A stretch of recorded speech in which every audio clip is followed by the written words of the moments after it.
हमारा जो first video आया था एग्रीकल्चर जोग्राफ़ी, उसके अंदर हमने इंट्रोडक्शन देखा था एग्रीकल्चर जोग्राफ़ी का।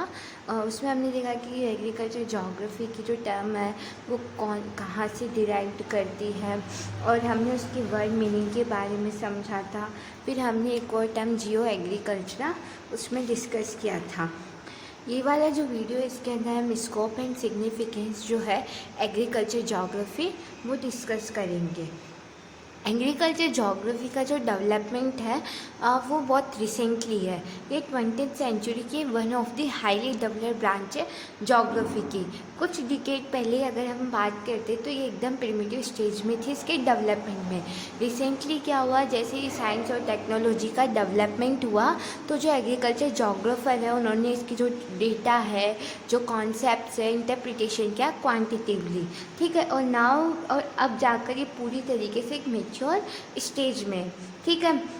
अब ये जो एग्रीकल्चर जोग्राफ़ी इसको पढ़ना हमारे लिए एसेंशियल क्यों है, क्योंकि ये मैन के जो इरिस्टेबल डिज़ायर होते हैं to know, understand, investigate the arrangement and distribution of agriculture जो फेनोमेना है स्पेशल टेम्परल स्केल में, वो जानने में मदद करता है।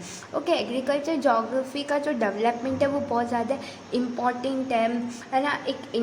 जो एक इमर्जेंस हुआ एग्रीकल्चर जोग्राफ़ी का एज एन इंडिपेंडेंट, डिस्टिंक्ट और leading branch of modern geography, उसने बहुत ज़्यादा इम्पॉर्टेंट इवेंट क्रिएट किया agriculture land use planning development में, particular for sustainability in rural system. So देखा जाए तो एग्रीकल्चर जोग्राफ़ी हमारी जो रूरल सिस्टम है उसकी सस्टेनेबिलिटी के लिए, जो एग्रीकल्चर लैंड यूज़ प्लानिंग और उसके लिए बहुत ज़्यादा इम्पॉर्टेंट ब्रांच जो है जोग्राफ़ी की वो इमर्ज हुई है, ठीक है। अब इसके कुछ मेन ऑब्जेक्टिव है, जो स्कोप कह सकते हैं वो है स्टडी, मतलब मेन ऑब्जेक्टिव है स्कोप कह सकते हैं एग्रीकल्चर जोग्राफ़ी की, ठीक है। देयर आर 8 ऑब्जेक्टिव है scope of agriculture geography.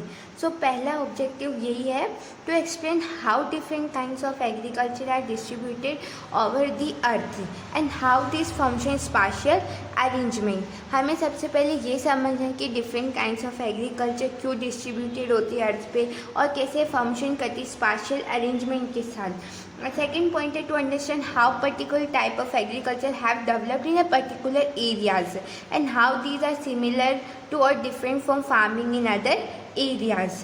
Okay, जो third point है to analyze the operation of farming system and changes these undergo। हमने देखा, हमें समझना है कि कैसे फार्मिंग सिस्टम है ना डेवलप्ड होता है, कैसे उसके अंदर चेंजेस आते हैं अकॉर्डिंग टू दी डेवलपमेंट। जो जैसे फार्मिंग सिस्टम में कैसे चेंजेस हो रहे हैं, जैसे क्लाइमेट जो चेंजेस उसका क्या इम्पैक्ट पड़े, जिससे भी हमारा फार्मिंग सिस्टम बहुत ज़्यादा चेंज होता है। कैसे हमारे जो सोशो इकोनॉमिक जो पॉलिटिकल डेवलपमेंट है उससे हमारे जो फार्मिंग सिस्टम है उस पर जो इम्पैक्ट पड़ता है, उससे कैसे चेंजेस आ रहे हैं फार्मिंग सिस्टम में, वो सबकी स्टडी करना है, उसका डेवलपमेंट कैसे हो उनकी स्टडी करना है, ठीक है। फोर्थ पॉइंट कहता है to highlight in what direction in which what volume the changes in agriculture are taking place. हमें ये हाईलाइट करना है कि किस डायरेक्शन में और किस वॉल्यूम के साथ एग्रीकल्चर है उसमें चेंजेस आ रहे हैं। ओके, फिफ्थ पॉइंट है to demarcate the crop production region, के ना क्रॉप कम्बिनेशन रीजन, या फिर हम कह सकते हैं agriculture enterprises, agriculture development region को हमें डिमार्केट करना है, ठीक है। To measure and examine the level of differences between the region. Okay, जो सेवन्थ पॉइंट है to identify weaker areas in term of agriculture productivity. हमें एग्रीकल्चर प्रोडक्टिविटी के टर्म में जो वीकर एरियाज है उनको आइडेंटिफाई करना है। एट्थ पॉइंट जो हमारा है वो हमें ये बताता है हमें डिलिमिट करना है areas of agriculture, stagnation, transition, dynamism, poverty, parity and prosperity, इन सब को हमें डिलिमिट करें। ये जितने भी हमने 8 पॉइंट डिस्कस किए किस में फॉल होते हैं, with in the scope of agriculture geography. जो हमारा सिग्निफिकेंस है एग्रीकल्चर जोग्राफी का वो हमारी जो नेक्स्ट वीडियो आएगी हम उसमें डिस्कस करेंगे। Thank you so much.